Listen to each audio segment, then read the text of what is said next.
Hi, folks. I'm Dan Dworkis, and this is the Emergency Mind podcast, a space where we bring together lessons from the emergency department and beyond about performing at our best when it matters the most and applying knowledge under pressure.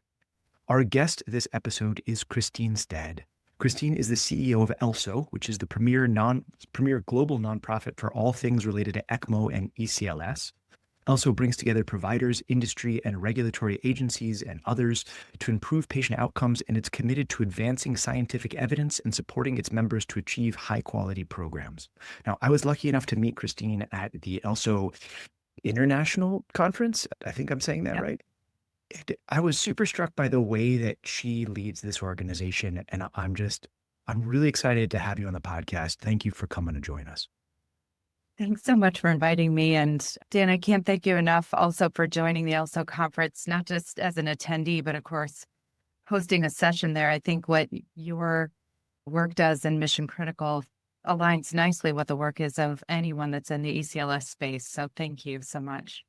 Absolutely. So this is going to be, I hope, really interesting. We've done a bunch of ECMO related stuff on the podcast over the last little bit. But one of the things that we keep circling around to, and we've approached it from a bunch of angles, how individuals on an ECMO team operate, how decision making is done in asymmetric information spaces, how intensive care units handle ECMO. But one of the things that keeps surfacing is that ECMO is such a complicated, cutting edge still field that it's not enough to think about how the individuals and the teams perform. We really have to think about how the system as a whole enables ECMO to happen, right? To take a bit of a more almost ecological standpoint, that successful ECMO is an emergent property of a system and a group of teams rather than necessarily the direct output of a bunch of individuals. So I was really excited, Christine, to bring you on because I think what ELSO does is such a vital part of this and really not an angle that we've ever explored before on the podcast. So that's my preamble groundwork for this in terms of like the background of having this conversation. But why don't we start here? How did you get involved in this? What brought you to the ECMO world? And why is this what you do with your time? Oh, that's a great question. I I started my ECMO experience actually when I was about 18 years old. And that was as a student at the University of Michigan that needed a job. And so I started work in Bob Bartlett's ECLS research lab, Mm. not knowing much about what that is. And I did that throughout my undergrad experience. One thing I will tell you just in that, there are two things that were important that came out for me then. One, Bob Bartlett was the highest standard of a mentor I've ever had, just in terms of how he worked with teams and people, but everyone with someone he had time for and respected, even me, knowing close to nothing or, yeah, really close to nothing. He'd spend time with anybody on the team. And so that was really amazing. But the other thing I noticed, again, just collecting research samples and the ICU, was that when the ECMO team was called, things got calm. Mm. Not crazy. They got calm. Like you just felt, oh, thank goodness they're here. And when they entered the room, things got really organized. Nobody was screaming or shouting. You're just going through the motions of what you needed to do to get the patient on ECMO. And it just was this confidence inspiring experience for the most part, where, yeah, there was a little bit of chaos going on. Things were way different in the early 90s than they are now. And that's when I was doing that kind of work. But that was my initial exposure to ECMO. I started as CEO at ELSO really about a week before things closed down in the US due to the pandemic. A friend of mine who had been in the lab back with me back in the day was getting his PhD. I was getting a bachelor's at the time. He had asked me if I would be willing to help ELSO out a little bit. And I didn't really know what he had in mind, but I found out soon enough they were looking for a CEO, which they'd never had before. And I thought that would be amazing. That would feel like a full circle moment, and things lined up. So with what I was doing with my own career then, that worked out nicely. But boy, we did not have a lot of time for who are you and how are anything like that with the pandemic going on, because there was a lot more demand for ECMO. Not initially. Actually, the early findings with ECMO was that it didn't work. And COVID patients shouldn't have access to ECMO because it didn't work. So we as an organization had to change nearly everything that we did, how we did that to try to establish data and share with people in real time what was happening with these patients that was different and learn on the fly. So that by the time I think that the Diamond Princess got to Japan from the Wuhan, China experience, things got better for COVID patients. And we changed our registry so that it was no longer a let's wait until the case is closed. You've got an outcome from every patient. We needed live data. And so we made the registry live for the first time too. But we did a lot of things. We can get into that later, but we did a lot of things to really change not just the perception, but the reality of ECMO as applied to COVID patients. And so since then, things have been fast paced since then. But my exposure with ECMO and Dr. Bartlett in particular really has been this full circle moment in my career where in between undergrad and becoming the CEO, I had a whole lifetime and in doing other things, mostly in consulting, but always in academic medicine. And okay, so if you're following this along and you're not as versed in the ECMO space, Dr. Bartlett is widely known as the father of ECMO and is one of really championed the teams that brought it from a lab theory to a usable practice. And then until his passing this year or in 2025 was like just truly a giant in the field in terms of shaping the course of all of this. So it's an amazing pedigree to come from, starting and stumbling almost into that space and then going on to lead the helm and shape the face of this. There's so many fun directions in there. I definitely want to talk about being the champion of an organization through times of change and chaos. I love the concept of the self-organizing team that sort of makes things quieter in the room as you're building around them. And the idea of pushing information forward with a live registry, all of which are like critically important and like phenomenal avenues to go down. Before we jump down any of those paths, can we take a really high level view? If folks haven't intersected with ELSO, what is it? What does it do? And I think we'll start using that as a jumping place to get into some of these stories and these ideas. That's a good place to start, Dan. ELSO was founded in 1989 by Bob Bartlett. And the reason that he founded it was there were so few people doing ECMO. And ECMO at that time, so ECMO, just for those that don't know, does the work of your heart and lungs outside of your body. That's the extracorporeal part. And the oxygenation part is a big part of that name, extracorporeal membrane oxygenation. BiPAPs had been around for some time previously, but so had the Gibbon heart and lung machine. And that was developed in 1953, I think, by John Gibbon and his wife, Mary. And they spent 20 some years developing this device, but it did what they had envisioned, but not well. And what Bartlett did was really try to make it work much better because the exposure to blood and oxygen through material, that's where things get interesting. Your blood wants to clot. Of course it does. That's how it's designed. How do you make it not? But also, how do you optimize gas exchange in that environment too? And that really, solving that problem so that worked well was Bob Bartlett's life's work. And so back in the day, there were a lot of people thinking about this. Not a lot, let's say, but let's say 20 to 30 different centers around the world where you had people that were like-minded, thought there was an opportunity here to make that technology work better. And so he would just gather them all and invite anybody interested that could help to Ann Arbor, which is where he was at the time. He moved to Ann Arbor from UCI, where he had some success at UCI with the first neonate put on ECMO, and he had helped Don Hill over at Stanford put the first adult on ECMO. That was 1971, where one adult was successfully put on ECMO. So people have been working on this, just not so successfully. And a neonate Bob put on in 1975, which is Esperanza, which means hope. So a nurse there adopted her. Her mother had abandoned her, but they saved her life. And she still comes to our conferences every year. Wow. This pool of people that were working on this were spread out throughout the world, Japan, Europe, US, a few centers in Europe, and he would just invite them in. But it became clear early on to a couple of things. You're going to need everyone to make advancements. So everybody that's doing this, he needed everybody and they needed each other. But the other piece was data would be really important. So if we could just share our data, our patient cases, what we've learned about them, let's just submit it all to one place. And that became the ELSO registry. Now, in 1989, there were 700, a little over 700 cases that were published in a study. That was the first real ELSO registry report. And since then, it's grown quite a bit. I think as of this morning, it's over 260,000 patient runs. We have centers from 66 countries that participate in this now.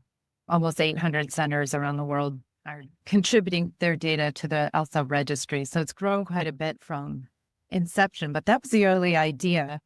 And the other piece he wrote in his charter, which I love, which is this society is going to be exclusive to only those that are really interested in advancing extracorporeal life support, but expansively inclusive with all of those with that interest. And I love how multidisciplinary our world is, not just in the clinical setting, but in the lab setting, the basic scientists, the engineers, everybody that's part of advancing science. We've needed everybody to be part of the success of ECMO so far, and we'll continue to need everybody to make advancements like this in the future.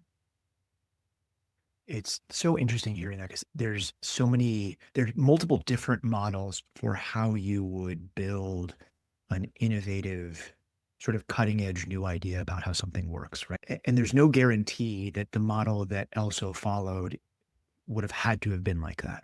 So you could imagine an alternate universe where it looks a lot more like what Bell Labs did or what a skunkworks looks like, where there's one place that is the epicenter and everybody comes to that place and works in that place, and you design a thing that works in that place. And then afterwards, you figure out how to implement it in other locations. And instead to take the opposite tack, to be like, look, there are people all over the world in little pockets working on this. So from a very first standpoint, we understand this is a thing that has to work multiple systems, multiple medical universes, multiple sets of tools, multiple different drugs, multiple different training pipelines. And we have to create a thing that builds into all of those spaces. So let's bring the folks together. And this quote is just amazing. You need everyone and they all need each other, right? That's what it takes to actually push it from a theory into reality at all of these different locations. That's such an awesome thing to think through that concept. I'm glad you shared the mission statement. I was hoping that we would come into that sense of exclusivity and inclusivity as a mirror, that it's only for this, but that also it is for everybody that does this. It's inherently multidimensional and multidisciplinary. So when you took the reins, congratulations, here's this giant world crisis. So Right. you have as substrate and back skeleton underneath you, this sense of, all right, we have people in other areas. We already agree that we work together. We already know that the data we share is bigger than the sum of the parts. There's synergy and there's shared mission and all of that. How did you take that and decide to move that forward in the way that you all did? The beautiful thing about that is, thank God, it wasn't just me deciding these things. And we have an amazing group of people that are part of this community, and people are willing to help each other. And boy, did that come front and center on full display around the world. People would meet. We had one group of meetings that we'd meet every day at 7 a.m. and again at 7 p.m. to catch everyone in every country around the world, just like what the latest things that were happening. What do we know? What do we learn? We started a bunch of WhatsApp communities, not a bunch, but one or two, where anybody could contribute what they were learning and try to help each other. And so we were doing a couple of things. One, in real-time communication, patient by patient almost. This is what's happening with this patient. What's your advice? And people would give advice. And as things happened, we would learn. So real-time conversation support at the patient by patient level. And at the same time, flipping the registry, this broke all the rules we had, but we thought it was imperative because we were also hearing countries were making decisions about whether to offer ECMO to COVID patients based on what had already been published or learned about the experience in Wuhan, China. And they were doing probably what anybody would do, just wait a little while, see if normal things work, like everyone recommends. And when those don't work, you try ECMO. But they, for COVID, they tried a little late in their early patients. And that was one of the learnings, is that you shouldn't wait so long. And the other learning was keep them on a little longer. And this was something we could see through our data, but more importantly, all of the other considerations that we had. And so as we changed our registry so that we had a COVID addendum, which really we built in like a month. And that was not me, that was we. All of these things were we, but just to put that out there, people contributed. And because of that, we had more data than anybody else that demonstrated improvements with ECMO, that it was something that could help COVID patients. And as people did that and shared what they were learning in real time, more patients got access to ECMO. So there's certainly a scale effect here, or there's some word for it I'm blanking on that describes this phenomenon that the more connections and the more power a network has, the more useful it is, right? So as more cases get added and more people start thinking about it, it takes on a life of its own and cascades like that. I'll try to remember the name for this later. But can you talk me more through the initial decision to open the registry? Because there's a lot of organizations that would have decided not to do that for one reason or another. Yeah. What was it? What was that like? How did that reflect on the background you all already had built, or how was that decision made? Like many things in a society like this, what's best for the patient or the upcoming patients? Things that we knew we didn't have the luxury of in this moment was time. We also didn't have the luxury of time for publishing our findings, nor did we have the luxury of time for publishing things like guidance documents. And we agreed together that the trade-off of getting information out there to people was more important than getting things perfect. And it was easy in some ways, like to just start building the COVID-19 addendum to the registry, making it live. That we did with our IT folks who really worked by our side, like so many people around the clock. Like there wasn't Absolutely. Monday through Friday of anything. No one knew what day it was most of the time. Or what time it was. But if you wake up at 4 a.m., you're late. And that's how I felt every day, because by the time I woke up by then, all the stuff that was going on in Australia and the Asia Pacific region was in the throes of the day. So you're late at 4 a.m. And that's how it felt every single day. But everybody pulled together and everyone contributed their data. We had people that had all of their gear on and can't hurt. So how do we make something do you have ECMO capacity? Yes or no? What can you hit when you've got your PPE on that's easy for you to tell us, do you have capacity or not? Let's keep it simple.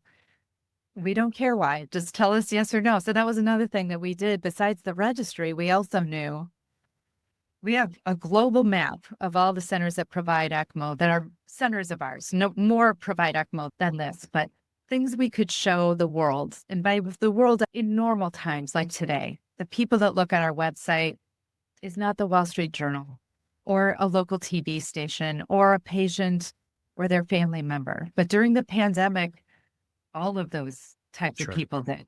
And so we needed a quick and easy way to say, here's where there's capacity for ECMO right now.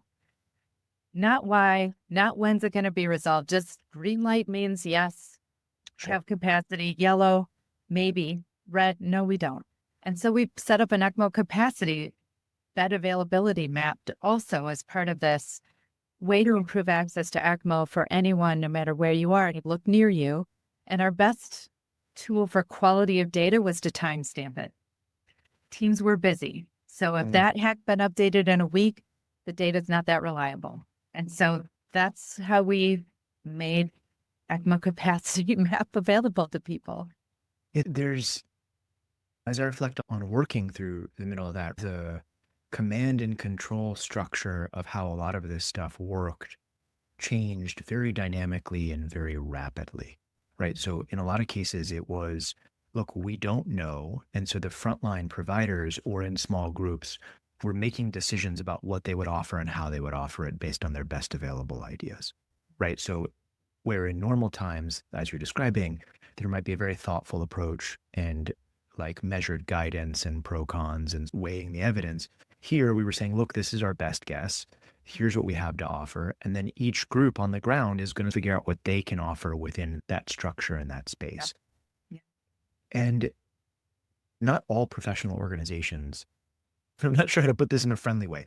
Like, not all professional organizations did things that were so useful or that were empowering to the other communities. And th- this wasn't the reason that any of us were doing this work. But if you look back at it, it's a very interesting cross section of like, how do you think about your space in the universe? How are you willing to adapt to changing times? And how do you make decisions when the universe changes around you? Because for every one of you all, there were other groups that were saying don't do anything that's not proven, or we're gonna wait and see and other stuff. And that's not, it's just a different tack. But once you start from that structural, the underlying belief in your vision of what you do, then it makes sense and follows that, of course, we would take this decision and this is how it will look, like the way that you described. Our job is to protect the patients. This is what it looks like. This is our best evidence. We believe already that all of these different centers have their own capacity and their own ability to do good.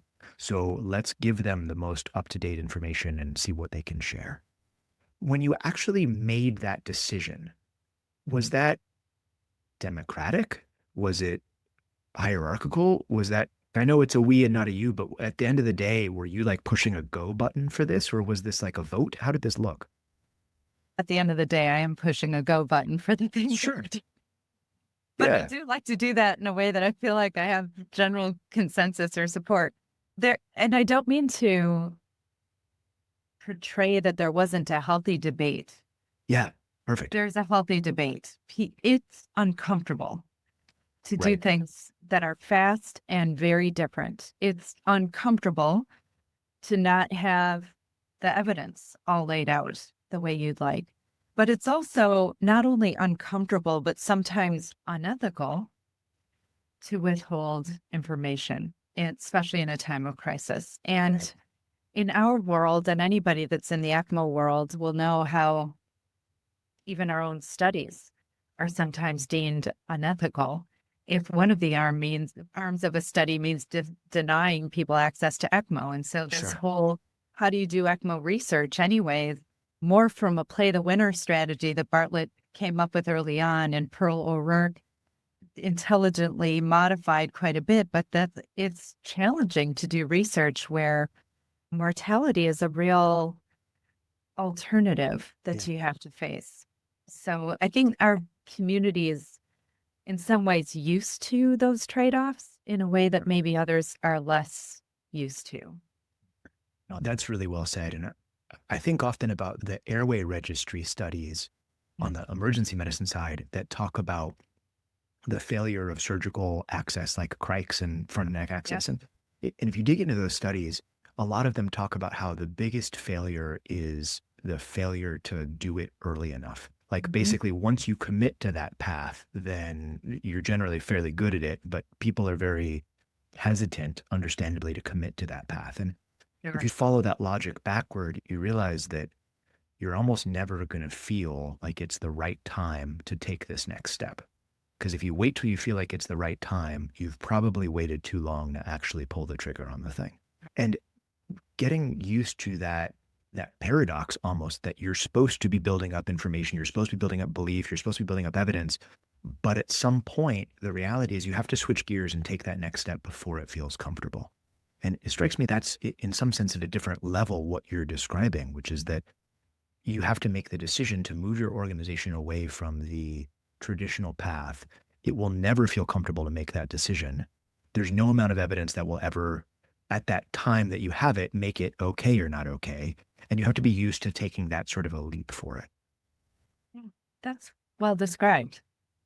Yeah, I'm so fascinated by this because, again, like we're talking a level of abstraction higher than we normally think about on the podcast, right? We're talking about a system behaving in a way that we're used to talking about individuals and teams behaving.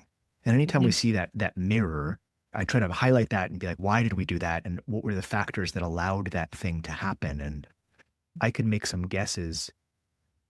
You've highlighted some of them that maybe we're more used to making that type of decision than other groups are. I would throw into the pot, you already believe that there are multiple correct ways to do a thing. There's all these different groups around you who have their own version of ECMO that you're trying together to source. And you probably already believe that you're at the, for lack of a better way to put it, the cutting edge of truth, right? Nobody knows how to do it better than what you all are doing. You're discovering that coal face even as you're hammering away at it. And those threads seem like they would put your group at a really interesting location to make that decision. Whereas other groups without those threads might have had a harder time with it. I realize this is like a leading question. I don't know. What else would you throw into that soup if you're thinking Well, about that? I think that you just said that our group, here's where I would have to offer potentially something about how Dr. Bartlett thought about things. And that is anybody can contribute a great idea. It really can come from anywhere. It doesn't have to be in our group, which makes everyone part of our group. And so we're never done looking under the next rock. We're never done listening to a person that has an idea that observed something that maybe somebody missed or just thought of this because they were listening to great music, some song, and it inspired them to think of something else. Who knows? But you have to be open to ideas coming from everywhere. And so I like the way he worded things. We're exclusive. We're only for people that care about ECMO or ECLS, but we need everybody that's interested in that space. And that's still true, very much true today. The place I would look to next is systems upon systems. And that is some of the work today, actually during the pandemic too, that is being done on out of hospital cardiac arrest that really requires systems upon systems to do that well, where you've got people in the field identifying and knowing what to do for somebody when they go down, not knowing really much about it except they're functional 1 second and the next second they're not so much. And then what? And that's where the systems upon systems kick in to improve access to ECMO for those patients too, which are not, it's very different than a patient going into cardiac arrest on the 7th floor that's in the cardiac ICU and you know where the cath lab is, or heck, you could just bring the ECMO team to them and you call them and they're there in 5 minutes and maybe 7, versus how long have they had good CPR? What do you know about them? What are their presented comorbidities? Because you can't talk to them. And how do you get all the different pieces and parts of the system to work together so that patient has access to ECMO? So you just buy that patient some time to then sort out what's really going on and solve that problem. And that piece has been done increasingly better and better by many people. But I'd have to point to Dimitri Yiannopoulos' team at the University of Minnesota to say who's really set a high bar and demonstrated things well with the arrest trial that was published actually in 2020 as well. So at the same time, we're doing all these things with COVID patients. And you can see that even the data in our own registry, the cardiac patients went down quite a bit. So those patients just didn't make it that far. It's not that we had less heart attacks, it's not less like we had less cardiac issues. We just changed our system's capacity and focus on respiratory disease, and our resources got consumed with that. Sure. So there were a bunch of things going on, and it's hard to do a randomized controlled trial on that and see, but I think there's been some good studies on the public health side of things that have demonstrated that we just missed some people on the cardiac side during those times, right? Absolutely. Who didn't present, who stayed home, Yeah. who wasn't, who Yeah. didn't get the. There's a big question underneath this that, and this is one of the things that we explored during our session at the ELSO conference, but what does excellence really look like in this space? And it's so easy to define excellence in some fields. Not that it's easy to achieve it, but it's easy in some Right. sense to define it. Yeah. You know, if you were excellent in the 100-meter dash, you run 100 meters faster than this time frame or whatever. But the baseline mortality rate is so high. The number of controllables is so wide. The teams and systems and everything interacts together. Defining what excellence really looks like is actually like a very hard skill set and a moving target.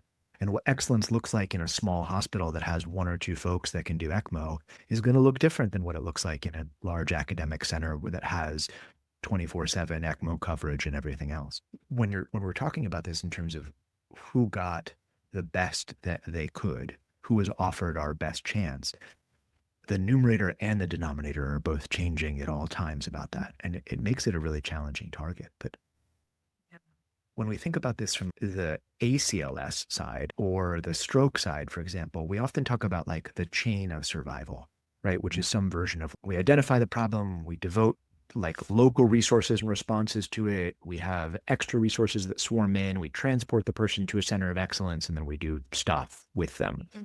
Loosely defined. There's better ways to describe that, but that's the idea. Stuff happens. Yeah. Stuff I don't know. happens. Things get done. But when you're talking about the systems of systems, is that still the right model? Or because ECMO is by definition multidisciplinary, multi-professional, resource intensive, is there another model that's better to think through when you're thinking about this systems of systems approach? It sounds like you might have an answer to that question already, Dan. I don't know the answer, but here's what I would say we're thinking about. And what I think about is how do we enable more of this? And that is, how do you enable more outside of your hospital or your ICU or your cath lab or ER setting so that more different groups, if you think about the EMS providers, let's talk about LA County. Just because they've done a lot of work on this. Actually, I've met with the chief medical officer of LA County, and they've been doing some work thinking about who they should be sending their potential ECPR patients to. And they want to pick hospitals that they know will do a good job. But LA County isn't just LA County's EMS providers. It's all the private providers. It's all the other services. It's the ones that fly people in and out that are there for super regional areas. So all of them, if we can get all of them to think similarly about candidates, to know where to send them, to have similar kinds of guidance that's top of mind where minutes matter to get patients to what isn't just any place, but the best place for that kind of care. Yeah. That's part of what we're talking about is like you've got so many different players in this layer. So let's just talk about your emergency responders. It's the fire departments, it's your EMS teams, and it's all the different providers of EMS that are part of that system. Then your referring hospitals are another layer where they have some resources. They might be the best first place to get somebody. Can they cannulate and ship there? Maybe they can. And maybe if we teach more of them to do that could work better. We'll see, but it's that kind of systems thinking about all of these pieces that make up that opportunity to get somebody secure on ECMO. So then you're buying yourself a little time on behalf of that patient to solve the real problem without putting more organs at risk. Yeah. And I've been working in LA County. I've been on the receiving end of many of those patients in the emergency department with one reason or another. We wrote a paper a few years ago with the sort of funny title of Rubber Meeting the Road that actually looked at access to comprehensive stroke centers at different times of the day within LA traffic. So if you look at like the actual intersection of real lived reality versus like the theory of who's supposed to be able to get to where, when, and really digging into it, which was a wonderful project to work on. But I know I asked that as a leading question, and I'm sorry about that. I actually think like both of those answers are true, right? There are parts of this very complex system that, at least from, my perspective, are very different than, in large quotes, just the simple chain of survival model. But then there are parts that actually look exactly like that. And understanding what angle you're viewing it from, or what are the pinch points where something has to go a certain way in order for us to bring online a much more sophisticated, interesting, and also costly set of skills and abilities, though I actually don't know what the answer to that is. And I would imagine that there's some ways in which it's true and some ways in which it's different, and an area of active exploration. I think you hit the nail on the head when you said it's sort of like a complex system of complex systems at every layer of which has a variety of players with different skill sets and patterns in there. I wish I had a clean cut answer to that, but I don't. Yeah, I don't either, but I'll tell you a fun tool I saw at ELSO's conference last year in Milan, which was a drone that you, of course, could sit in as the physician, the ECMO provider, with an ECMO pack on your back, and you could just fly yourself to the scene and cannulate the patient there. So I asked this provider, I'm like, have you done this at all? Has anybody used this? No, not yet. And okay, well, you need a pilot's license and you need to work with the FA. Okay, I get it, but That's it was a awesome. cool display. It was such a cool display, Dan. I have to tell you, like, I can't tell you how many of my like friends and colleagues were like, I'm flying this thing. Man, Totally. that's another layer entirely. So who Yeah. knows? But if you could just get yourself into this little dress thing, you go to the where's the patient? Okay, they're on the side of highway, whatever. I'll be there in 10 minutes. Yeah. Jetpack deployable ECMO it sounds really like the forward future. That's awesome. Yeah. So who knows? But I think those kinds of tools too probably have a role someday. Sure. They probably have a role someday. Yeah. And I guess this is a great way to pivot into this, but we've talked a lot about the origin of ELSO, some of these big moments, a little bit about systems of systems. But as we're like angling towards the end of this episode here, what do you see as the future of this? And how does an organization like this continue to help folks really push the edge of what's possible? No, that's a great question, Dan, with so many possible answers. But I know things that we're thinking about, especially with Dr. Bartlett passing pretty recently, honestly, October 20th, it's still hard to process sometimes. I'm used to having him Yeah. around. But doing things the way he would do things is really important to me personally.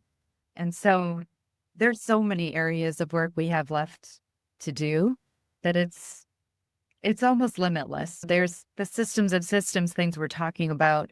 There's still a lot that could be improved with ECMO. There's the role of organ donation, and there's already a role ECMO plays there, but his lab and other labs have long been investigating organ perfusion. So you could maybe get to organ farms someday, if you can imagine, and talk about having an impact on saving more lives. That would change the game entirely on how, when an organ becomes available, you look at the qualified people and the tactics of getting that organ to somebody and who's on that list. And if you had not 6 hours, but 72 hours or a week, it would really change the game for patients that are waiting for an organ and save a lot more lives. So there's a role in so many places, but even in materials, fluid dynamics, oxygen exchange, carbon dioxide, getting rid of carbon dioxide in the system or other ways, like there's some basic things there, making the system easier to operate, less likely to fail. There's all kinds of work on the engineering side of things, and that's everybody, basic science and everybody from basic science to clinical application. The systems work in getting hospitals to set up good ECMO programs, like high functioning ECMO programs where teams are supported and they're not having to really advocate hard for the resources they need. That would be a huge lift. And we're looking that one straight in the eye with our center certification program that we'll be launching next year. That's about 50 people from around the world that have worked for 2 years to try to define what we think might a program need by level. And if we can do that well, we will have a global map that has the level that is the scope of services that are offered center by center, so that it's no longer confusing or people can't. They may still do this, but if they're certified, they'll be certified for the scope of services that we can certify them for. And that might help really improve access to care. That's clear. That was one thing we could not do during the pandemic that I still regret, which is having a super regional approach to care. And I'm hoping we can get there, because if something big like this happens again, we need to be more ready. Yeah, absolutely. Christine, thank you so much for joining the podcast. This has been amazing and enlightening and like also just really fun to talk about.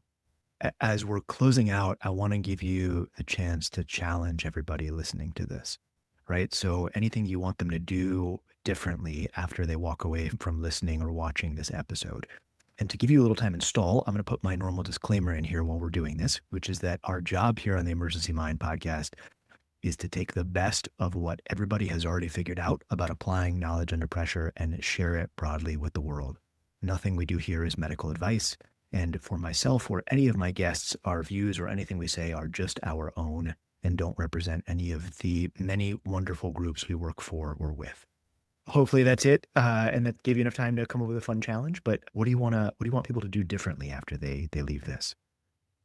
It's two things, not so much differently, but one is just a real commitment to science. And the data that we share, that Bob initially started the society with, that people were really enthusiastic about. And let me tell you, they hand wrote all their data from the patient medical records that they had. Here's everything we know about Susie Smith and Mr. Jones or whatever it is, and mailed them to Bob in Ann Arbor. And that's how we created the ELSO registry. It's now much easier to use, but it's important that people contribute their data. We still have so much to learn. And so it's just this commitment to science in medicine that I feel sometimes gets eroded depending on our surroundings. It's not easy to do and stay committed to, but it's paramount for our success. And the last thing is to be involved and be part of our community. If you're at all interested in this space, we need you. So cool. Christine, thank you so much for joining the podcast. Thanks for the opportunity, Dan. This was very fun and I appreciate it. Thanks.